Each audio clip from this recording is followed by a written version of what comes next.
सिद्धुदुर्ग शहर विकास आघाड़ी के उम्मीदवार संदेश पारकर पर नीतीश राणे ने गंभीर आरोप लगाए थे। इस पृष्ठभूमि पर मीडिया से बातचीत के दौरान पारकर ने राणे पर तगड़ा पलटवार किया। उन्होंने कहा कि नीतीश राणे डरपोक है और अगर उनमें हिम्मत है तो उन्हें स्पष्ट प्रमाण के साथ यह साबित करना चाहिए कि उन्होंने 30 करोड़ रुपए मांगे थे।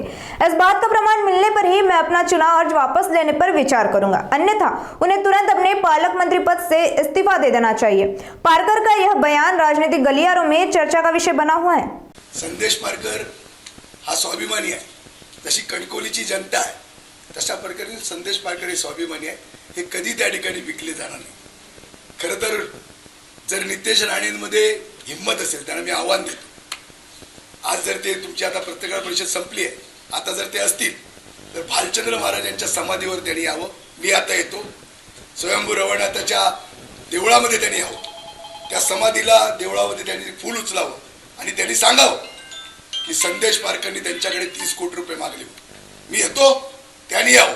हिम्मत जर त्यांच्यात असेल तर त्यांनी आत्ता यावं। मी आत्ता आहे, सकाळी येत आहेत 7 वाजता, मी सकाळी येतो। एक नंबरचे डरपोक आमदार हे पालकमंत्री नितेश राणे आहेत। खरं तर पहिले आमदार यांना मी केलं, हे कुडाच्या निवडणुकीमध्ये उभे राहत होते, जिथं राणे पराभूत झाले तिथं हे उभे राहत होते।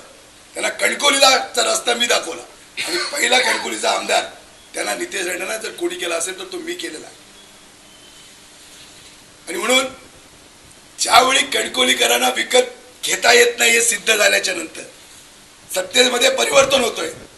हे भ्रष्टाची टोळी आहे, भयमुक्त कणकोली आणि भ्रष्टाचार मुक्त कणकोली हा जो काही कणकोलीकरांनी नारा दिलेला आहे, जे कणकोली शहरवासीचे स्वाभिमानी आहेत, ही स्वाभिमानी जनता यांचा दर ठरवून सुद्धा ती विकली जात नाही आणि मग कुठेतरी संदेश पारकरना आपण विकत घेणार आहोत अशा प्रकारचा काहीतरी एक भ्रम, एखादी चुकीची बातमी त्या ठिकाणी किंवा पत्रकार परिषद करतायत।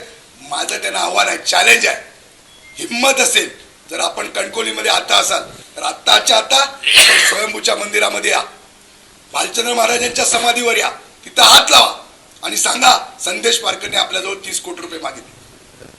आपण पुरावे सादर करतो, करा ना। 100% मी रिझाईन करतो। आता नगराध्यक्ष पदाच्या उमेदवारीने मी मागे घेतो, त्यांनी द्यावा पुरावा। चला, मी 30 कोटी रुपये मागले, हा पुरावा नितेश राणेंनी द्यावा। मी रिझाईन करून, नाही तर त्यांनी पालकमंत्री पदाचा रिझाईन करायचा आत्ताच्या आता। चला, बोलवा त्याला।